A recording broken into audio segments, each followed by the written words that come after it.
Hi everybody. So how does the lesson plan template differ from the ones that I have seen? Well, the CSOE lesson plan template differs significantly from the lesson plan templates that I am familiar with. I have substituted in all elementary grade levels, and what I am used to seeing usually is lesson plan templates that detail all of the plans for the whole week. The lesson plan templates are made up of columns and rows, and the days of the week go on top of the columns, and on the side of the rows are the times and subjects of the entire week's lesson plans. So initially, the lesson plan template is an outline of what the teacher should be teaching and at what time. It is very simple and straightforward to follow if you're familiar with lesson plan templates. The schedule for the subjects and times usually stays the same. The only thing that changes for each day is the content being taught. Now, on the other hand, the lesson plan template from CSOE is a bit interesting because this template is only about one lesson plan that goes into fuller detail about other elements. So the majority of what I see on the CSOE lesson plan is new to me. For instance, it inquires on how theory will be applied to the lesson, and it addresses the different kind of standards that will be covered in the lesson.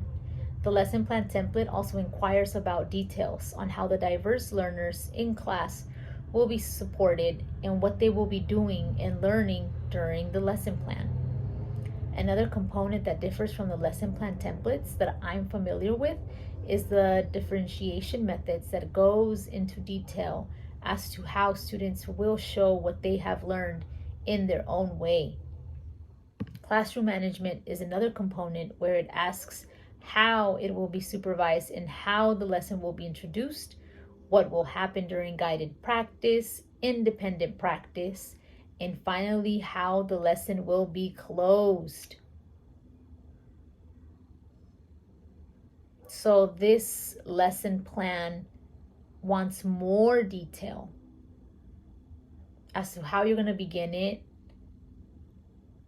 how you're going to get them to practice what you just taught them, and then have them work independently, and then finally how you're going to close the lesson plan, right? So in addition to that, social and emotional learning skills are also key components that need to be addressed with this lesson plan as well. What 3 elements do you think you will find challenging? Provide rationale for your response. Well, the 3 elements that I think will be the most challenging are how to support the learning of diverse learners in the classroom, how to implement differentiation methods during a lesson, and stating the ISTE and Common Core standards.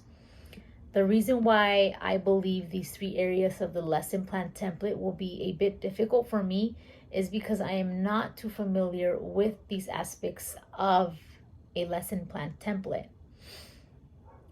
I know that everyone learns in a different way, so therefore this part of the lesson plan will require an in-depth examination on strategies that will academically support the learning of diverse learners. Additionally, differentiation instruction allows students to show what they know in a variety of ways. This would mean that I would have to tailor my teaching strategies to match all of the students' learning needs. Again, this would seem a little challenging because I would have to take into account the learning of the whole classroom. This part of the lesson plan makes sure that each and every child is attaining the information from the lesson. In conclusion, I am also not very familiar with the standards, so I would have to do some research as to what the standards are and from where I can find them. Thank you.